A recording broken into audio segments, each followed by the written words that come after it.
पर्वत सी पिघलनी चाहिए, इस हिमालय से फिर से नई गंगा निकलनी चाहिए। हो गई पीड़ पर्वत सी निकलनी चाहिए, इस हिमालय से फिर से नई गंगा निकलनी चाहिए। हर गांव, हर शहर, हर नगर से लाश भी हाथ लहराती निकलनी चाहिए। अब तो दीवार भी पर्दों की तरह हिलने लगी है, शर्त है कि बुनियाद हिलनी चाहिए। मेरे दिल में ना सही, तेरे दिल में सही, लेकिन कहीं ना कहीं भाई आग तो जलनी चाहिए, भाई आग तो जलनी चाहिए।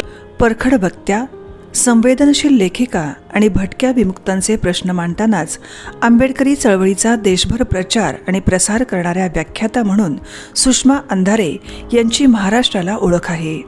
सध्या त्या शिवसेनेच्या नेत्या आहेत।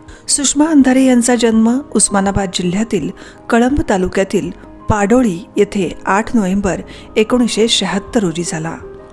त्यांचं शिक्षण MA BEd पर्यंत झालं। त्यांना मराठी, हिंदी, इंग्रजी, राजस्थानी, खडी बोलीसहित भटक्या विमुक्तांच्या बोलीभाषा अवगत आहेत। एक अभ्यासू व्यक्तिमत्व असणाऱ्या अंधारे यांनी प्रशासकीय कामाचीही जबाबदारी सांभाळली आहे। यशदा या प्रशिक्षण संस्थेत समता सामाजिक न्याय विभागात त्या उपसंचालक होत्या। लोकनायक या आंबेडकरी चळवळीच्या वृत्तपत्रात त्यांनी पुणे आवृत्तीचे संपादक म्हणून काम पाहिलं। महात्मा फुले, छत्रपती शाहू महाराज आणि डॉक्टर बाबासाहेब आंबेडकर यांचा प्रभाव त्यांच्या विचारांवर आहे। वकील, व्याख्यात्या, पुरोगामी स्त्रीवादी अभ्यासक, आंबेडकरी चळवळीतील सामाजिक आणि राजकीय कार्यकर्त्या।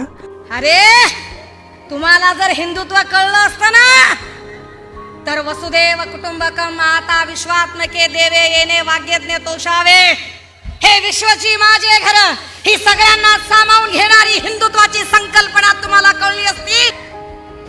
हिंदुत्वाला तुम्ही कलंक लावला, कलंक। कारण हिंदू माणूस कुटुंब संकटात असताना पळून जात नाही।